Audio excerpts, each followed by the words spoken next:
Nessa videoaula eu vou desenvolver para vocês a expressão matemática que vai me dar a intensidade da luz em um determinado ponto da tela de projeção devido à difração e interferência causada pela luz atravessar o sistema de dupla fenda, como eu mostrei na aula anterior. Então, para isso eu vou utilizar a ideia de fasores que eu comentei na aula passada, né, que são esses vetores girantes. Então, no ponto em específico que eu quero estudar, o valor da intensidade luminosa, eu vou ter a contribuição de dois campos elétricos, né, além de campos magnéticos, né, mas eu vou focar aqui no campo elétrico, resultante da onda eletromagnética que passou pela fenda 1 e a onda que passou pela fenda 2. Então, a intensidade do campo elétrico que provém da fenda 1 eu vou escrever como sendo E1 igual a E0 seno de ômega t, e da fenda 2 eu vou escrever como sendo E0 seno de ômega t mais φ. Esse φ vai me dar conta da diferença de caminho, diferença de percurso que esse outro feixe faz devido à distância maior que ele tem que percorrer. Então, como os fasores eles são vetores, eu posso deslocar o vetor em azul para a ponta do vetor em vermelho, e aí eu posso realizar a soma desses dois vetores, como a gente já fez para casos em que os nossos vetores não eram fasores, como a gente está vendo aqui agora, né?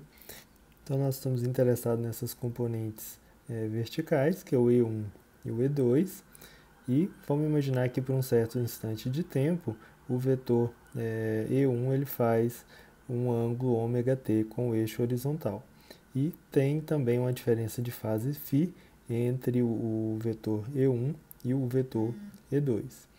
Então, eu posso fazer a soma desses dois vetores, que vai me dar esse vetor E resultante, que eu estou desenhando aqui em verde, e esses dois ângulos que aparecem aqui, eles são iguais, já que se forma um triângulo isósceles. Então, o E ele vai ser dado pela soma do E1 com o vetor E2, como a gente está vendo aí, e aí nós também podemos fazer escrever a seguinte relação. Então, eu consigo dividir esse triângulo aqui na metade, de forma que essa componente em preto que eu estou escrevendo aqui agora, ela vai ser dada por E0 cosseno de beta. Então, como eu tenho duas contribuições, então o vetor E ele vai ser duas vezes E0 cosseno de beta. Então, essa é a primeira relação que a gente chega. A segunda relação é que o φ, pelas regras da trigonometria, ele tem que ser dado pela soma de beta mais beta, que é 2 beta.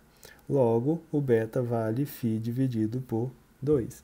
Então, fazendo essa substituição, eu fico com E igual a 2 vezes E0 cosseno de φ dividido por 2.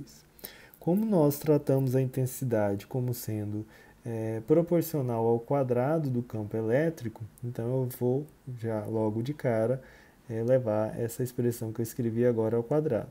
Então, 2 ao quadrado dá 4, E0 ao quadrado dá E0 ao quadrado, cosseno ao quadrado de φ sobre 2. Por outro lado, eu posso relacionar as intensidades luminosas resultantes da contribuição dessas duas ondas com a intensidade que eu tinha para uma onda só. Então, nesse caso, para duas contribuições eu tenho que isso é proporcional a E ao quadrado, enquanto que para uma onda só isso é proporcional a E0 ao quadrado. Fazendo a substituição no valor do módulo do E, que eu calculei logo acima, então eu vou poder colocar da seguinte maneira: 4 vezes E0 ao quadrado cosseno ao quadrado de φ sobre 2 dividido por E0 ao quadrado.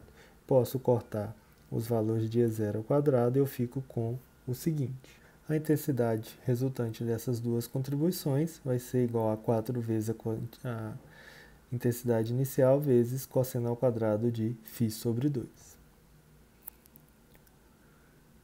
Bom, por outro lado também, né, se a gente for observar agora em termos da diferença de fase, então nós podemos escrever o seguinte: a diferença de fase ela vai ser proporcional a 2π dividido por lambda vezes a diferença de caminho. Para isso, a gente pode pensar da seguinte maneira: Por exemplo, se a diferença de caminho for exatamente igual a 1 comprimento de onda, a diferença de fase tem que ser igual a 2π. Então, se eu substituir lambda do lado direito, lambda vai cortar com lambda e eu terei 2π. Então, essa maneira que eu escrevi agora, ela faz bastante sentido se a gente pensar dessa forma. Lembrando que a diferença de fase ela é dada em radianos, enquanto que a diferença de caminho ela é dada em metros ou nanômetros, por exemplo. Então, eu posso utilizar essa expressão para escrever que o φ, essa diferença de fase, ela vai ser igual a 2π dividido pelo comprimento de onda, que é lambda, e lembrando que a diferença de caminho ela pode ser dada por d, que é a distância entre as fendas, vezes seno do ângulo θ. Então, se a gente olha essa expressão, a gente consegue observar que os máximos dela, né, vão ocorrer quando esse valor aqui for um múltiplo de π. Então, φ sobre 2 tem que ser um múltiplo de π. Então, o φ para os pontos de máximo, onde eu tenho os pontos iluminados para difração e interferência para dupla fenda, eles vão ser esses valores de φ dados por 2m vezes π. Então, se eu utilizo essa expressão aqui que eu acabei de deduzir, então 2π vezes m tem que ser igual a 2π dividido por lambda vezes d seno θ. Posso cortar os dois valores de 2π, então vou ficar com m lambda igual a d seno θ, que é exatamente o mesmo valor que a gente desenvolveu em aulas anteriores. E lembrando que esse m ele pode ser 0, 1, 2, 3 e por aí vai. Por outro lado, os mínimos, que são as regiões escuras na tela de projeção, eles vão ocorrer quando cosseno for igual a zero. E isso vai ser dado quando φ sobre 2 for igual a m mais 1 sobre 2π. Então, fazendo a passagem do 2 para o lado direito, eu fico que φ é igual a m mais 1 sobre 2 vezes 2π. Então, logo, fazendo a substituição do valor de φ, na expressão que eu tinha anteriormente, que é 2πd dividido por lambda vezes seno de θ.